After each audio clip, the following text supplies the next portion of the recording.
what's going on? It's Ray with TruMission.com, and I am so excited to be with you today. I truly believe God has huge things in store for your life and that your best days are ahead of you. You know, we've been talking about peace over the last couple of weeks and what it means to have peace inside of us.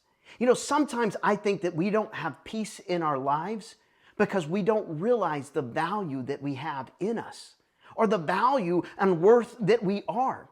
I think of when my kids were younger, and they still do it to this day, but especially when they were younger. My kids would be like, Dad, watch this. And I would stop everything and be like, okay, let me see. And they would do this thing where maybe they did a somersault, and then they would look up and they would look at me. And what were they wanting from me? They were wanting me to say exactly what I would. I would look at them and go, oh man, buddy, oh man, sis, that was amazing. They were looking for my approval. And I think for a lot of us, we're still looking for approval. And like a carrot on the end of a stick, that sense of longing in our life, it always seems to elude us. I think of what Jesus says over in Luke chapter 11, verses 11 through 12. He's talking about earthly fathers. And he says, you fathers, if your children ask for a fish, do you give them a snake instead? Or if they ask for an egg, do you give them a scorpion? Of course not. You know, the assumption that Jesus is making is that fathers are going to be an example. This assumption that he's making is that fathers are going to love and give and cherish their children. But what if you never heard, I'm proud of you? What if no one ever stood back and applauded you and said, way to go, buddy, way to go, sis? What if you got the exact opposite in your life? Well, you might find yourself searching and longing for significance. And the problem is that when we are longing and searching for significance, we tend to find it in all the wrong places. Or rather, we tend to search for it in all the wrong places and never find it. And think of what the writer of Ecclesiastes says over in Ecclesiastes chapter 2. He says, anything I wanted, I would take. I denied myself no pleasure. I even found great pleasure in hard work, a reward for all of my labors. But as I looked at everything I had worked so hard to accomplish, it was all so meaningless. Like chasing the wind. There was nothing worthwhile anywhere.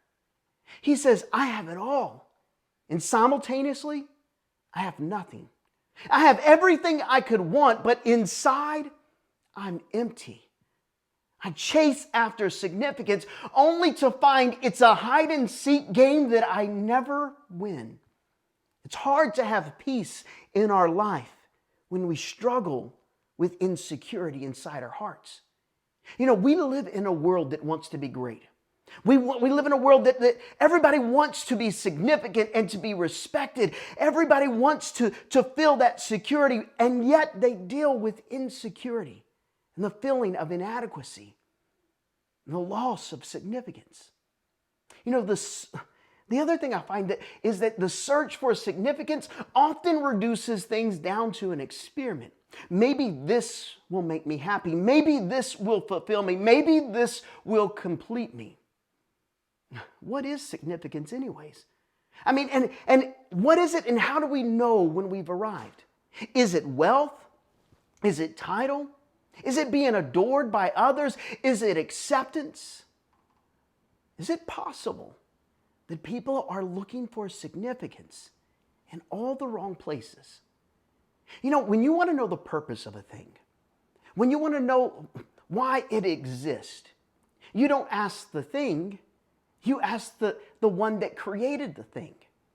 With that in mind, I want to look at a passage found over in Psalms, Psalm chapter 139, and I'm going to start in verse 13. It says, you made all my delicate inner parts of my body and knit me together in my mother's womb.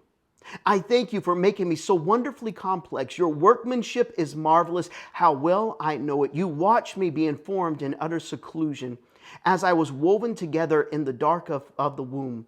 You saw me before I was born. Every day of my life was recorded in your book. Every moment was laid out before a single day had passed. The scripture says that the one who created you knew you before you breathed your first breath. The one who created you has a plan and an intent for your life. And it's not for destruction. It's not for harm. It's for good. He's at work right now for you, on your behalf, if you'll just surrender your life to Him so that He can do the work in you. I think of a passage of Scripture found over in Luke chapter 19. And to set up the scene, it's a scene in which a notorious tax collector, he hears that Jesus is coming into town. His name is Zacchaeus. And maybe you remember the song from childhood. Maybe in Sunday school you learned it. Zacchaeus, a wee little man was he.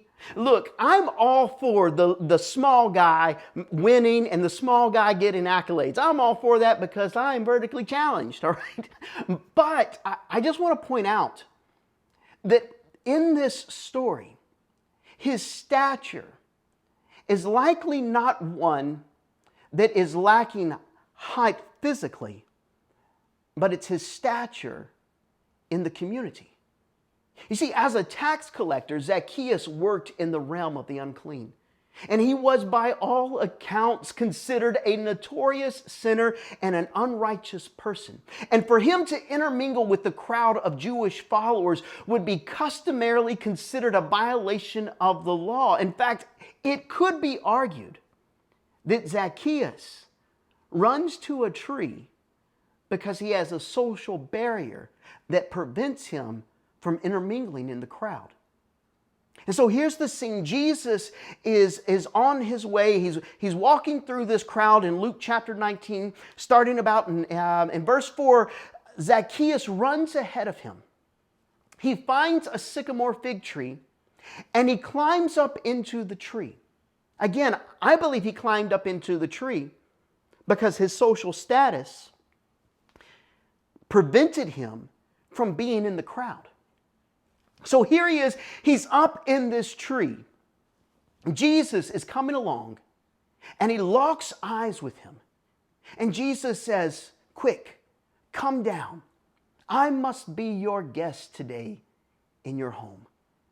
And the scripture says in verse 6 that Zacchaeus quickly climbed down out of the tree and took Jesus to his house with great excitement and joy.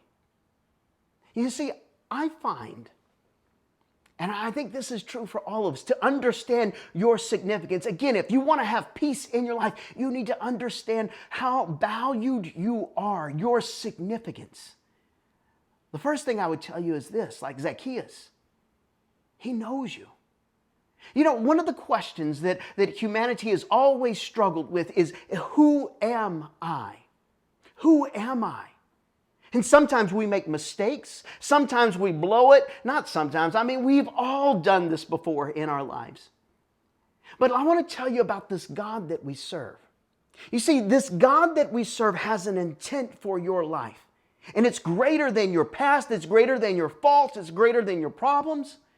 In fact, I love what Paul says over in Romans chapter 4, verse 17. He's talking about Abraham and Sarah and how Abraham was old and Sarah's womb was dead. And yet God did a blessing in their life and brought about the promised child, Isaac. And to this, in verse 17, he says, "This is the God that calleth those things that be not as though they were." You see, God has a calling upon your life. And I think it's interesting because sometimes we want to call things how we see them.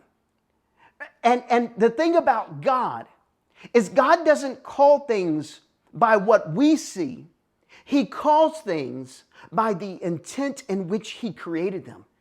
I mean, it's to this that He finds this old man named Abraham, and He calls him the father of many nations. It's to this that He finds this wimpy guy in the Old Testament named Gideon, and He calls him a mighty warrior. It's to this that God finds a stuttering guy on the backside of a desert hiding out from the law and says, "You're going to be my spokesperson, Moses."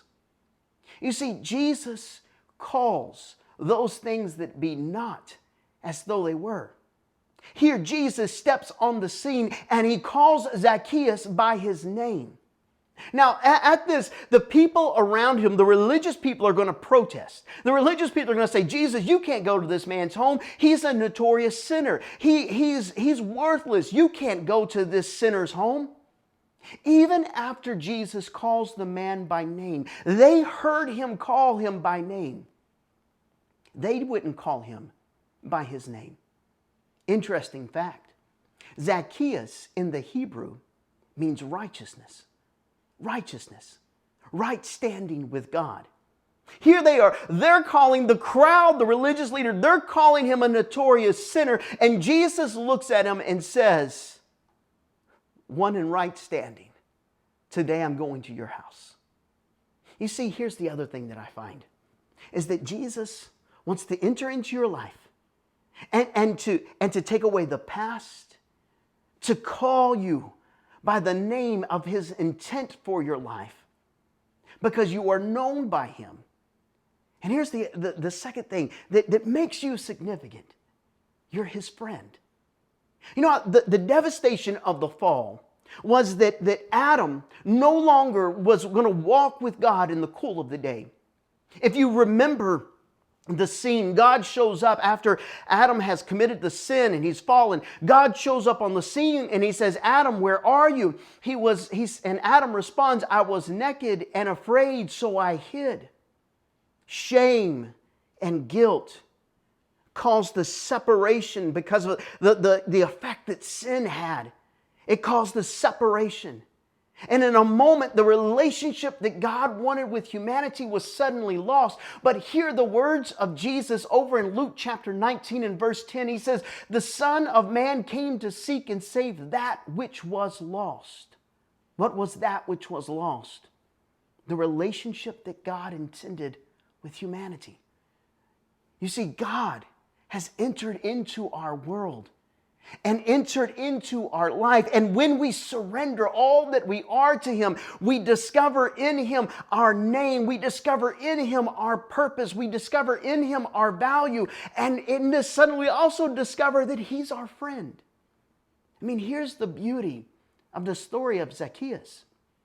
An ostracized man who is seeking something in his life. He's standing on the outskirts of town, having lost his name, and suddenly he hears Jesus calling him by what others would not and could not see in him. Let me tell you, let me give you the third point in your significance is you can trust him. You can trust him. Isaiah chapter 43 tells us that when we go through deep waters, he'll be with us. When we go through difficult rivers, he's not going to let us drown. When we walk through fires of oppression, he's going to be with us and we will not be burned up. The flames will not consume you.